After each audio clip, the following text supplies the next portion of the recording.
नमस्कार। प्रभाव साक्षी news network के खास कार्यक्रम पूर्वोत्तर लोक में आप सभी का स्वागत है। मिजोरम में इस सप्ताह नई सरकार का गठन हुआ तो दूसरी तरफ मणिपुर में ताजा हिंसा से एक बार फिर देश में चिंता की लहर दौड़ गई। मेघालय में इस सप्ताह हल्का भूकंप आया तो अरुणाचल प्रदेश में एक युवती की हत्या से सनसनी फैल गई।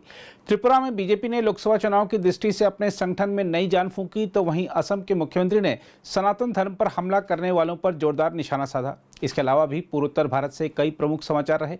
आइए सब पर डालते हैं एक नज़र, लेकिन सबसे पहले बात करते हैं मिजोरम की।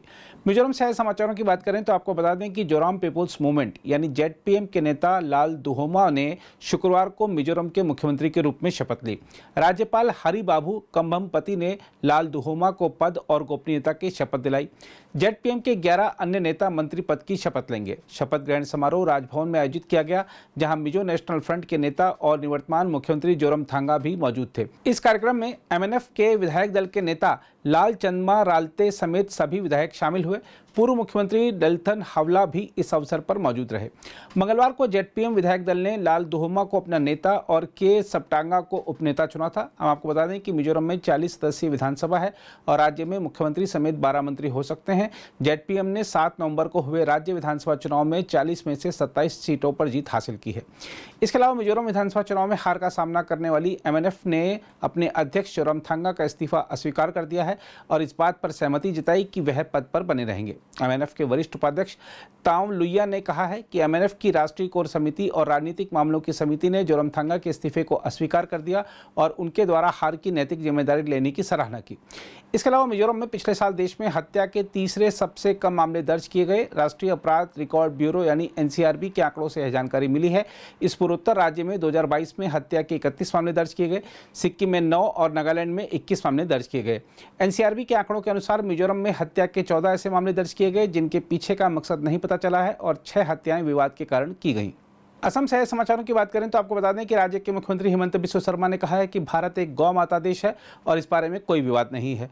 मुख्यमंत्री शर्मा ने मंगलवार को संसद में द्रमुक सांसद डीएनवी सेंथिल कुमार की विवादास्पद टिप्पणी के बारे में पत्रकारों द्वारा पूछे गए सवालों का जवाब देते हुए यह बात कही।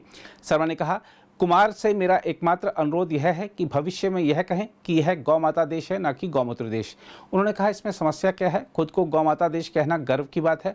उन्होंने कहा, इससे बेहतर क्या हो सकता है कि कोई देश को गौ माता प्रदेश कहे। हम एक गौ माता देश हैं, इसमें कोई विवाद नहीं है। इसे गौमूत्र प्रदेश कहना अपमानजनक है। सेंथिल कुमार को गौ माता प्रदेश कहना चाहिए था। मणिपुर से समाचारों की बात करें तो आपको बता दें कि राज्य के तेंग नोपाल जिले में सोमवार को उग्रवादियों के 2 समूहों के बीच हुई गोलीबारी में कम से कम 13 लोग मारे गए। अधिकारियों ने बताया कि घटना की सूचना मिलने के बाद पुलिस की टीम को लिथु गांव भेजा गया, जहां उन्हें कम से कम 13 लोगों के शव मिले। जिस जगह यह घटना हुई वहां से म्यांमार सीमा से 15 किलोमीटर दूर है यह।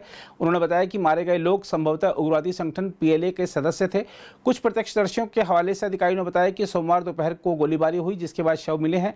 प्रारंभिक खबरों से पता चलता है कि घाटी के उग्रवादी समूह पीपुल्स लिबरेशन आर्मी यानी पीएलए के कैडर हो सकते हैं, जिन पर गैर कानूनी गतिविधियां रोकथाम अधिनियम के तहत प्रतिबंध हाल में बढ़ाया गया था।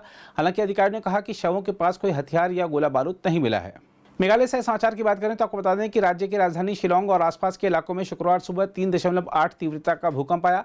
एक अधिकारी ने बताया कि जानमाल के नुकसान की तत्काल कोई खबर नहीं मिली है। शिलोंग में क्षेत्रीय भूकंप विज्ञान केंद्र के एक अधिकारी ने बताया कि भूकंप सुबह 8:46 पर आया, जिसकी तीव्रता रिक्टर पैमाने पर 3.8 मापी गई। उन्होंने बताया कि भूकंप का केंद्र शहर के दक्षिण पश्चिम में मावफ लांग इलाके में 14 किलोमीटर गहराई में था। इसके अलावा मेघालय की लाकाडोंग हल्दी को भौगोलिक संकेतक यानी जीआई पहचान प्रदान की गई है।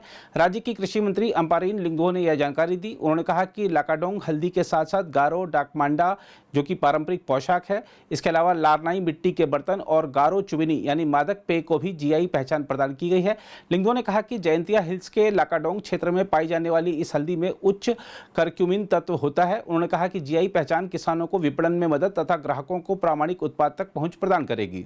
त्रिपुरा से समाचारों की बात करें तो आपको बता दें कि राज्य के मुख्यमंत्री माणिक साहा ने जोर देकर कहा है कि राजस्थान, छत्तीसगढ़ और मध्य प्रदेश में बीजेपी की जीत अगले साल होने वाले लोकसभा चुनाव में पार्टी की जीत का मार्ग प्रशस्त करेगी। मुख्यमंत्री ने कहा कि तीनों राज्यों में जनता ने कांग्रेस के विभाजनकारी अभियान को सिरे से नकार दिया है। पार्टी मुख्यालय पर संवाददाताओं को संबोधित करते हुए उन्होंने कहा, तीनों राज्यों में कांग्रेस के जोर शोर से चलाए गए विभाजनकारी अभियान का मुंहतोड़ जवाब देते हुए जनता ने सिरे से खारिज कर दिया है। महिलाओं, गरीबों, किसानों और युवाओं के विकास के लिए प्रधानमंत्री नरेंद्र मोदी के अथक प्रयास रंग लाए। नागालैंड से आए समाचार की बात करें तो आपको बता दें कि सेना की पूर्वी कमान के प्रमुख लेफ्टिनेंट जनरल आरपी कलिता ने नागालैंड में सैन्य तैयारियों की समीक्षा की है और पूर्वोत्तर राज्य में विभिन्न सुविधाओं का भी उद्घाटन किया।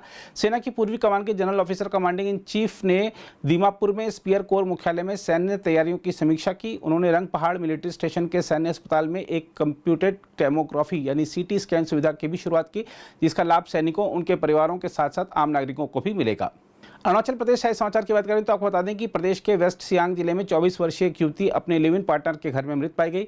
एक व्यक्ति सोमवार रात करीब 10:30 बजे आलो पुलिस थाने पहुंचा और वहां मौजूद अधिकारियों को बताया कि उसकी प्रेमिका ने आत्महत्या कर ली है।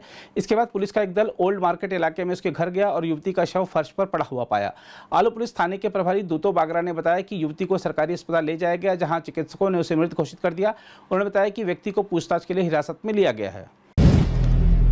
अगर आप भी लेना चाहते हैं देश दुनिया की तमाम जानकारी तो आज ही सब्सक्राइब करें हमारे चैनल को।